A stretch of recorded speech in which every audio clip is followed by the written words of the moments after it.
Pessoal, boa noite. Quero saudar meus companheiros e companheira de mesa. Quero também felicitar efusivamente essa iniciativa, né? A iniciativa de trazer o tema da soberania nacional para um contexto concreto, né? Eu tenho conversado com o presidente Lula nas minhas idas a Curitiba, e ele sempre, não é nem recomendar, ele exige, né, olha, fala com a bancada, fala com o pessoal, e ele estabeleceu 3 ou 4 temas que, no entendimento dele, são os temas centrais dessa conjuntura, e o primeiro deles é soberania nacional. Ele é obcecado por isso, né? Ele, inclusive, está preparando um artigo mais alentado sobre essa questão. Então, me sinto, de uma certa forma, parcialmente, né, cumprindo com a determinação do presidente Lula. Estou aqui tentando colaborar, né,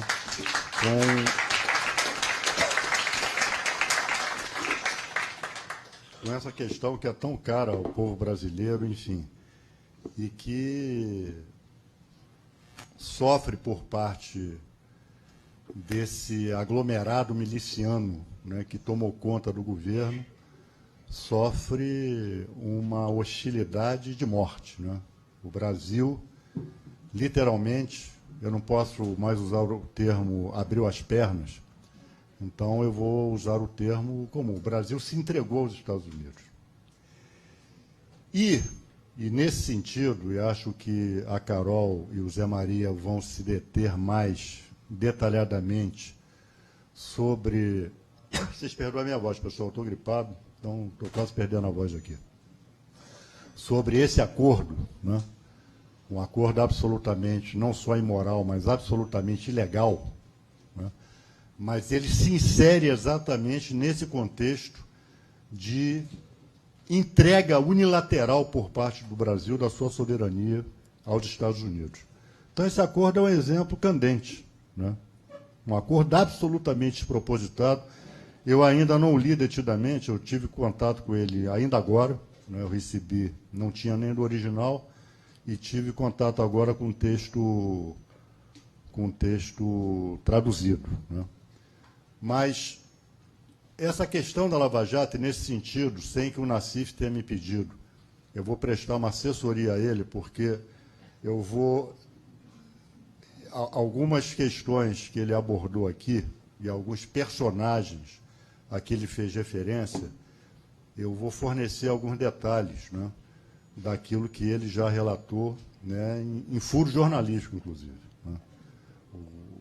Eu quero dizer a vocês o seguinte: nos meus 4 anos de mandato como deputado federal, essa questão do sistema de justiça brasileiro, e particularmente da Lava Jato, mereceu de mim uma atenção especial. O meu mandato foi praticamente dedicado a denunciar os desmandos, as violações à Constituição e a destruição do ordenamento jurídico implementada por Sérgio Moro e os seus colegas, né, de Curitiba. Eu digo colegas mesmo, né, porque na Lava Jato a figura do juiz e a figura do acusador, essas figuras não se distinguem, né?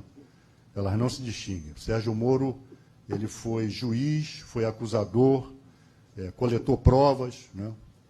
Ou, como ele gosta de dizer, fez colheita, né, de provas, né? Enfim. Outro dia eu estava conversando lá em casa tal, e eu tive que usar, sou advogado, então eu quis usar coleta, eu falei colheita. A culpa é do Sérgio Moro, agora eu estou confuso, não sei mais se é colheita. Enfim, estava conversando com o meu cônjuge, né, sobre essa questão, né? Mas, e ao longo desses anos, ao longo desse período, e devo mencionar aqui também o meu querido companheiro e amigo Paulo Pimenta, que exerce a liderança do PT lá na Câmara dos Deputados, chegou-nos ao conhecimento, nós até então nos limitávamos a denunciar com muita firmeza a atuação da Lava Jato na desconstrução do ordenamento jurídico brasileiro, no desrespeito à Constituição, na perseguição ao presidente Lula, enfim. Só que chegou-nos ao conhecimento a existência do advogado Tacla Duran. Né? Chegou-nos ao conhecimento a existência dele. Tacla Duran é advogado, também perseguido pela Lava Jato, tem dupla nacionalidade e, como sabia que ia ser preso aqui, foi para a Espanha. Foi para a Espanha.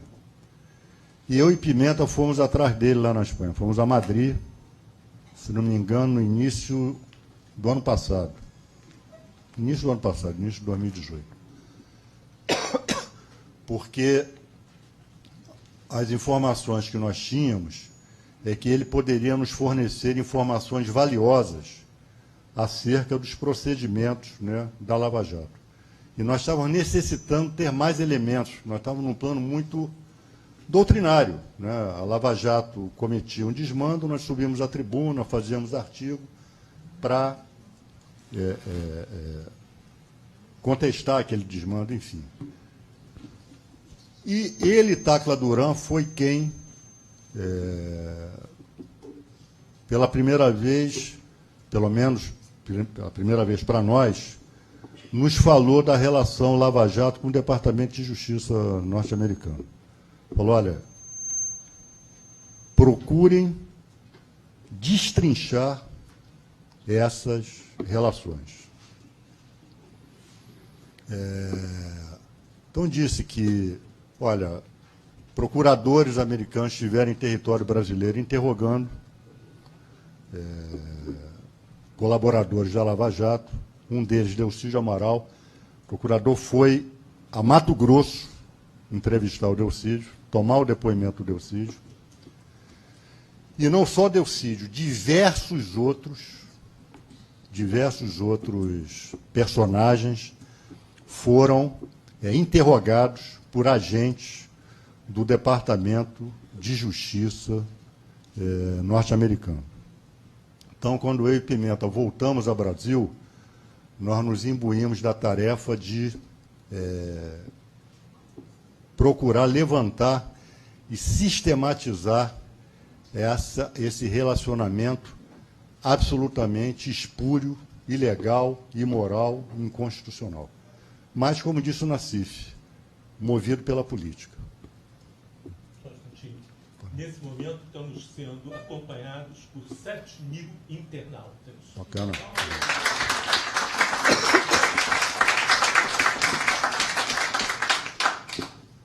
Então, é óbvio que essa verdadeira intervenção dos Estados Unidos aqui, ela tem motivação econômica, né? Nós sabemos, no contexto internacional, que grandes petrolíferas, grandes empresas de petróleo no mundo foram perdendo valor, né? Houve queda no preço de petróleo, como o Nassif já apontou aqui, né? Houve motivação política, né, sobretudo nos governos Lula e Dilma, sobretudo no governo Lula, a postura de independência do Brasil e respeito à soberania nacional, o fortalecimento das relações Sul-Sul, a criação e fortalecimento dos BRICS, né? Tudo isso, para o Império Norte-Americano, é inaceitável. É inaceitável, né? A descoberta do pré-sal, o fato da Petrobras deter uma tecnologia que só ela detém, de exploração comercial do pré-sal em ultra profundidade, ninguém mais domina essa tecnologia, né? Então, os Estados Unidos, nós sabemos, o modelo, que foi o modelo 64 no Brasil, 73 no Chile, 76 na Argentina, 75 no Uruguai, enfim, aquele modelo de intervenção direta, né, Nós sabemos que a Quarta Frota estava nas costas brasileiras aqui. Se o golpe não é dado, eles interviriam militarmente. Já havia um plano para dividir o Brasil em dois. Enfim, esse modelo, hoje é temperado. O golpe aqui de 2016 mostra isso. Não houve necessidade de uma intervenção militar inspirada pelos Estados Unidos para depor o governo Dilma, né? Então, um dos modos é esse, é utilizar o impeachment como se valer de figuras parlamentaristas para promover impeachment ou usar o sistema de justiça. E aqui no Brasil, o modelo foi esse, né? O sistema de justiça, disse um jornalista norte-americano, Edward Myers, composto, né, por gente concursada de classe média alta, com pendores autoritários, né, com pendores, esses pendores udenistas que aqui no Brasil nós conhecemos, né? Então, e tem essa atração que o Nassif muito bem pintou, né? Hoje esse Carlos Fernandes já se aposentou do Ministério Público e vai exercer para o escritório de compliance, né? E essa turma da Lava Jato ganha dinheiro à beça. Ganha dinheiro à beça, né? Lava Jato empobreceu uns e enriqueceu outros, né? Mas, e a partir dessa ideia da utilização do sistema de justiça é que começa, né, essa relação, esse contubérnio indecoroso do sistema de justiça brasileiro, particularmente do Ministério Público Federal, setor curitibano, com o Departamento de Justiça norte-americano. E vocês lembram, o Nassif fez referência aqui a um evento, né, em 2009, né, que foi financiado pela Coordenação de Contra-Terrorismo do Departamento de Estado norte-americano. Foi em 2009, lá em São Paulo, a título de intercâmbio de informações sobre terrorismo e tráfico de armas. Na verdade, foi sobre combate à corrupção. Combate à corrupção, e Sérgio Moro, né, esteve presente, foi o único palestrante brasileiro nesse evento, né? E, como disse o Nassif, aí eu vou detalhar mais aquilo que ele já quais foram as conclusões, as deliberações desse evento, que é o projeto Pontes, né? Construindo pontes para a aplicação da lei no Brasil. Que lei? Lei de combate à corrupção, que trata de combate à corrupção praticada no exterior, né? Sugeriram lá os participantes norte-americanos criar uma força-tarefa para trabalhar em um caso factual. O caso veio a surgir depois, né? Mas o modelo foi desenhado lá. Que receberia assessoria externa americana em tempo real. Documentos vazados pelo Wikileaks relatam as recomendações dos participantes norte-americanos. Efetivar mais treinamento em coleta de provas, ou como quer o doutor Moro, em colheita de provas, interrogatório e entrevistas. Habilidades em situação de tribunal e o modelo de força-tarefa. Desenvolver treinamento de longo prazo e coincidir com a formação das forças-tarefa. Criar 2 grandes centros urbanos, o Nassif fez referência a isso, com suporte judicial para casos de financiamento ilícito, especialmente em São Paulo, Campo Grande ou Curitiba. Isso em 2009. A Lava Jato inaugurou-se, se não me engano, em 2013. Acho, bom, tá, 2013, 2014. Tá bom, não tem problema. Nassif fez referência também aqui à 7ª Cúpula Brasil Anticorrupção do American Conference Institute em São Paulo, em maio de 2016. O subsecretário-geral de Justiça adjunto, Trevor McFadden, disse o seguinte, vou abrir aspas: o Brasil se tornou um dos aliados mais próximos do Departamento de Justiça dos Estados Unidos na luta contra a corrupção. Os procuradores e os agentes estão em contato quase que diariamente, trocando informações e colaborando uns com os outros. Pessoal, isso é documento. Né? O Departamento de Justiça dos Estados Unidos continua empenhado em aplicar a lei sobre prática de corrupção no exterior. Evidentemente, a assistência formal não é a nossa única ferramenta. Os Estados Unidos compartilham provas e informações entre si por meio de vários mecanismos informais. Informais. Disse mais o senhor Trevor McFadden, nesse mesmo evento. O Departamento de Justiça e suas agências de investigação destacam adidos para embaixadas no mundo inteiro, inclusive aqui no Brasil. Embora façamos as acusações de suborno estrangeiro nos termos da lei americana, que eles entendem que eles acham que tem jurisdição no mundo todo, se aplicam a todo mundo. Né? Onde não podemos, existem várias outras teorias legais que podemos usar. E aí a turma de Curitiba soube desenvolver bem, né, essas outras teorias legais. E continua lá o subsecretário-geral de Justiça, então subsecretário-geral de Justiça americano.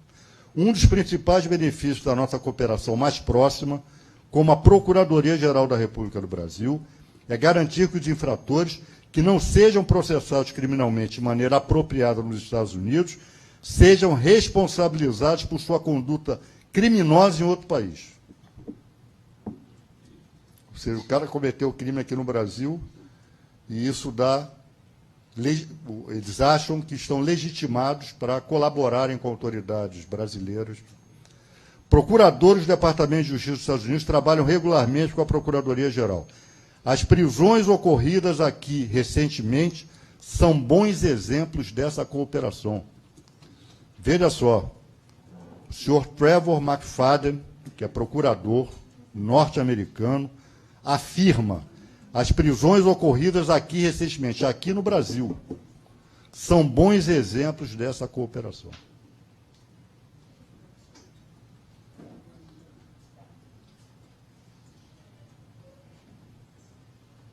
Outra personagem citada aqui pelo Nassif foi o senhor Kenneth Blanco. Ele era assistente do Procurador-Geral dos Estados Unidos. Então, nesse evento, Atlantic Council Inter-American Dialogue Event on Lessons from Brazil, Crisis, Corruption and Global Cooperation, ou seja, um evento sobre combate à corrupção aqui no Brasil. Abre aspas. Esse Kenneth Blanco, como é que nós soubemos da existência dele? Na CPMI da JBS, quando nós estávamos tomando o depoimento daquele procurador Marcelo Miller, braço direito de Janot, que já deixou também a procuradoria hoje, está num desses... Não, parece que ele passou em concurso aí agora para juiz.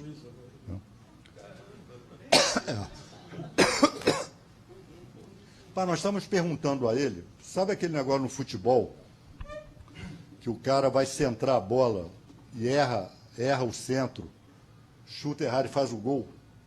Nós fizemos uma pergunta absolutamente banal para ele. Banal, não havia segundas intenções na pergunta. Como é a relação de vocês lá nos Estados Unidos? Não, tinha lá o Kenneth Blanco, com quem nós dialogávamos permanentemente e é muito amigo do Janot.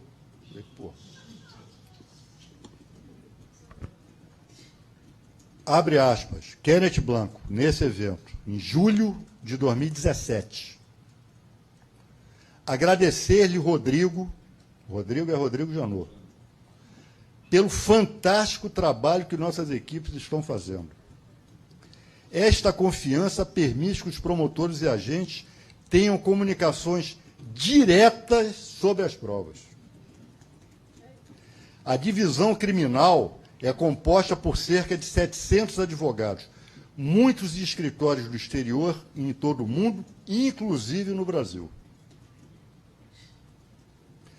Trabalhando juntos, Brasil e o Departamento de Justiça não só se ajudaram no recolhimento de provas e na construção do caso. Que caso? Na verdade, está aqui entre aspas, na verdade, na semana passada, os promotores no Brasil conseguiram a condenação do ex-presidente Lula da Silva. Casos como esse que colocaram o Brasil na vanguarda dos países que estão trabalhando para combater a corrupção.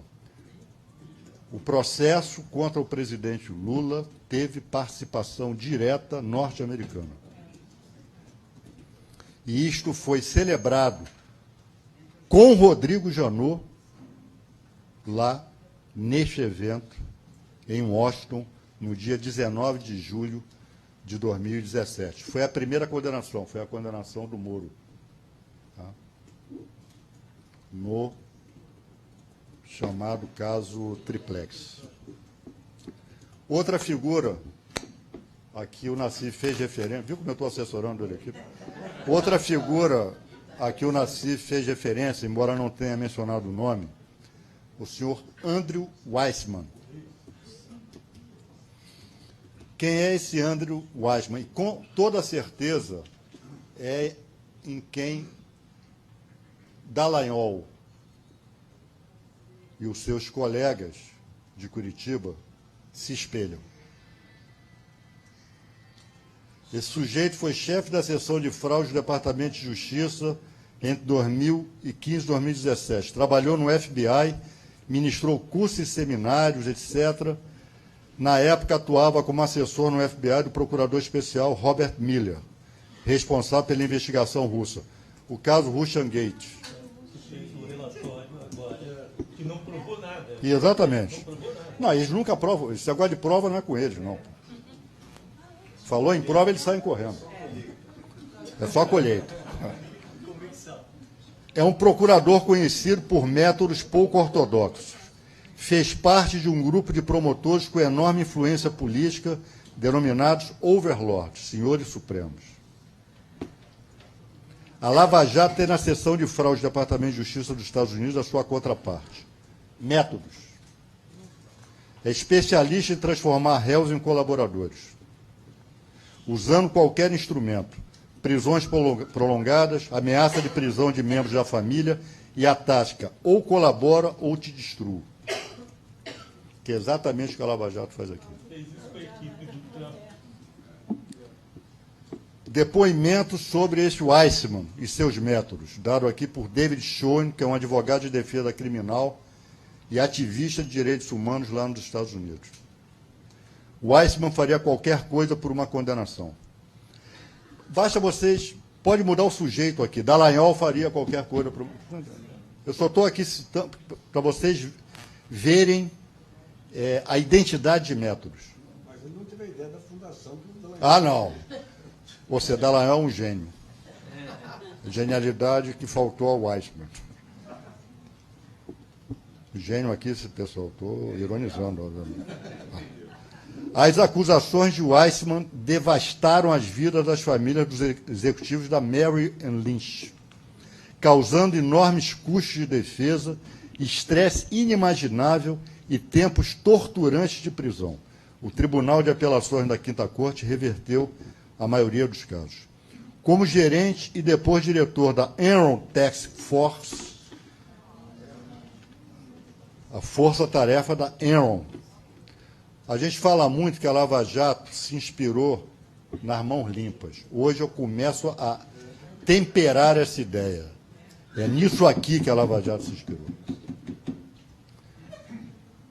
como gerente e depois diretor da Enron Task Force, destruiu a venerável empresa de contabilidade Arthur Andersen e seus 85 mil empregos em todo o mundo, apenas revertida vários anos depois por uma Suprema Corte, por unanimidade na Suprema Corte norte-americana. É o que nós esperamos da nossa aqui no Brasil. Caso contra a família criminosa Colombo, o Weissmann conduziu força-tarefa da Enron, né? Destruiu com a carreira política do senador Stevens, né? Que foi o exemplo aqui o Nassif fez aqui. Eu vou começar a pular, pessoal, porque eu já estou me alongando aqui e já peço desculpas desde já. Tá? Então, esse acordo que nós estamos, ou vamos debater aqui hoje, é um pilar dessa relação espúria, ou seja, o método. Primeiro, o Ministério Público não tem competência para firmar acordo internacional. A norma legal que rege isso é o Decreto 3.810 de 2001, que prevê a figura da autoridade central, que no caso brasileiro é o Ministério da Justiça. É o Ministério da Justiça que requisita ou autoriza a requisição de provas e vice-versa, ou cede provas. O Ministério Público brasileiro não pode se relacionar diretamente com o Ministério Público norte-americano ou de qualquer outro país para promover acusação, para promover persecução criminal. Não pode. É crime. Mas fazem. Fazem porque há uma ideologia que perpassa tudo isso. Uma ideologia, uma tomada de decisão política. Se é contra a corrupção, vale. Se é contra a corrupção, vale. E vale porque nós vamos ter apoio da opinião, da chamada opinião pública. Vale porque a grande imprensa vai nos blindar. Vocês podem ver, pois, Sérgio Moro, todo dia a imprensa sacaneia, desculpem os termos, desses ministros do Bolsonaro. O Moro é poupado sempre. Sempre. Porque o Moro, ele simboliza uma luta que deve continuar para destruir definitivamente esquerda, forças progressistas, etc., etc., aqui no Brasil. O Moro não pode cair junto com o governo Bolsonaro.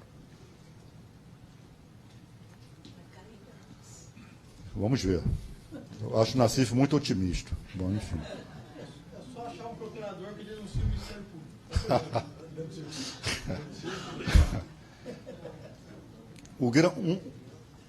Como é que a Odebrecht começou a fazer delação? Exatamente com provas obtidas ilegalmente com o Ministério Público da Suíça, numa relação direta. Ainda sob o nosso governo, ministro Zé Eduardo Cardoso. E quando isso prosperou, a Odebrecht resolveu fazer a delação. E esse Andrew Weissmann é o procurador que firma a delação, a leniência, né, da Odebrecht. Leniência é delação premiada feita por empresa.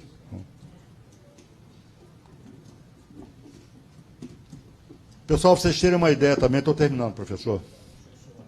Antes que eu seja chamado a atenção aqui, já deveria ter sido. Olha, em relação a essa questão das relações diretas, também o Nassif fez menção a esse indivíduo, Daniel Kahn, que deu essa entrevista ao Estado de São Paulo, foi publicada no sábado, né? O que ele diz aqui? Textualmente. O que geralmente isso permite, essa relação, é agilizar o processo de obtenção da prova do que se feita de uma maneira mais formal. Ou seja, se for respeitar a lei, se for respeitar acordo, se for respeitar a Constituição do Brasil, não anda. É isso que ele está dizendo textualmente.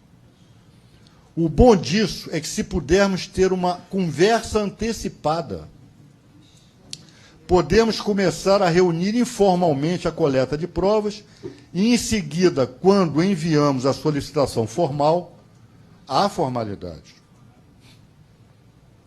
Mas ele primeiro obtém a informação que ele está querendo antes da solicitação formal. Podemos encaminhá-la a um promotor específico no Brasil, ou seja, o promotor que já passou a informação para ele. E eles podem encaminhá-la a um promotor específico aqui. Então, isso funciona muito bem. É difícil pensar em algo que não está funcionando. É mais fácil pensar em muitas das coisas que estão funcionando. Pessoal, isso é... Tá? Isso não são ilações, não é interpretação. Né? Isto aqui são os depoimentos que diversos colaboradores prestaram diante de Sérgio Moro. Só vou fazer menção a um, porque são todos praticamente iguais. O senhor Augusto Ribeiro de Mendonça Neto, de uma dessas empresas, não sei se o OAS, o Odebrecht, enfim. A defesa do presidente Lula pergunta: o senhor é colaborador apenas no Brasil ou no exterior também? Ele responde: eu não sei se posso responder essa pergunta. Sérgio Moro, tem um acordo. Sérgio Moro alertando, tem um acordo.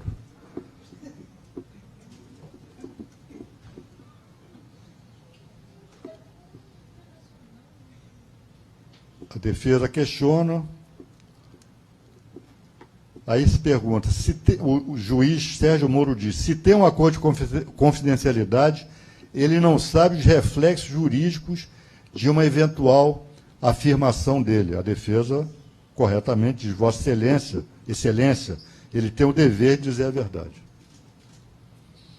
Nós não reconhecemos a soberania dos Estados Unidos em nosso país, nem sobre a nossa justiça.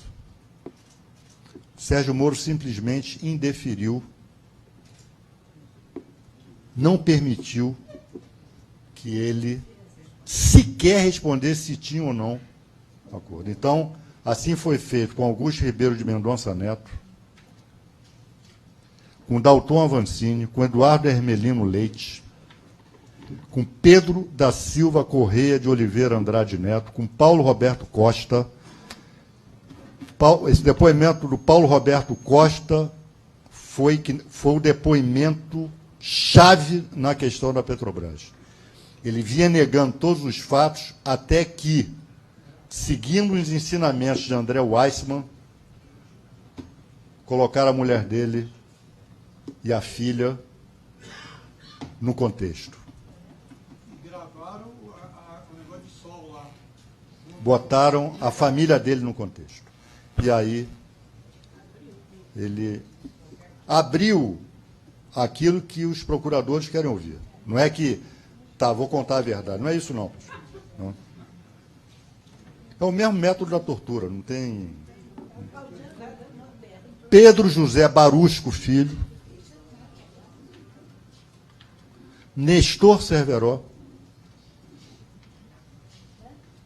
Alberto Youssef, que vive a tripa forra hoje lá em Curitiba. A tripa forra.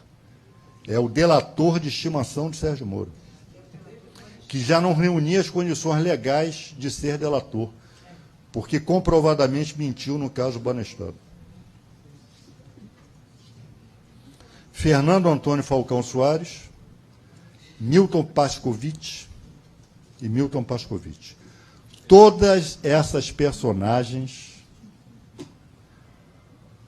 prestaram depoimento diante de autoridades norte-americanas. Algumas em território brasileiro e outras lá.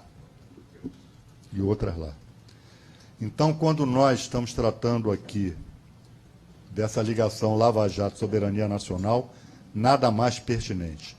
A chamada Operação Lava Jato foi e tem sido um instrumento poderosíssimo de dilapidação da nossa soberania, de destruição da nossa ordem jurídica, teve um papel fundamental no golpe de 2016 e teve um papel fundamental nas eleições de 2018, ao impedir que o presidente Lula, que ganharia as eleições, concorresse, e o prêmio está aí. Esse senhor Sérgio Moro foi premiado com o Ministério da Justiça, já não está tão satisfeito, porque o Congresso vai tirar a COAF dele, e agora Bolsonaro anuncia que foi prometido a ele o cargo de ministro do Supremo Tribunal Federal.